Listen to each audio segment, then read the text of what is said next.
Зарегистрироваться на централизованное тестирование можно с 9 по 22 красавіка уключно. Заяву можно подать, запоўніўшы электронную форму на сайте Республиканского института контролю ведаў або асабіста наведаўшы один з пунктаў регистрации. Пры сабе необходимо мець документ або яго копію, які пацвярджае асобу, від на жыхарства, пасведчанне бежанца. Важно, процесс регистрации для удзелу ў ЦТ лічыцца завершенным только пасля атрымання абітурыентам пропуску. Поступать буду, скорее всего, техническое, сдавать буду русский, математику и физику. Хожу к репетитору, дома занимаюсь.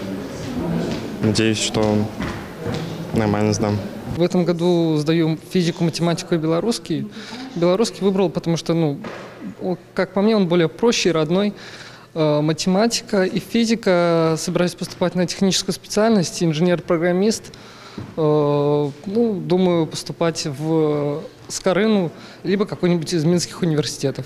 Централизованные экзамены, централизованное тестирование пройдуць у адзіныя тэрміны для выпускников 2025 года, выпускников минулых годов и выпускников колледжаў. Так, 26 мая отбудется ЦЭ по предмете на выбор для 11-классников и ЦТ по предмете на выбор для выпускников минулых годов и выпускников колледжаў. ЦЭ по белорусской або русской мове пройдет 29 мая, по предмете на выбор 2 и 5 червеня. Что касается самой процедуры проведения централизованного тестирования, регистрации на централизованное тестирование, никаких изменений, в общем-то, нет. Там, если есть изменения, то они в большей степени касаются самой процедуры централизованного тестирования. Там ужесточены требования к использованию запрещенных проносу средств, а именно телефонов, фотографирования, видеосъемка и так далее. А все остальное, основная процедура осталась, как и прежде, как и в прошлом году и позапрошлом году.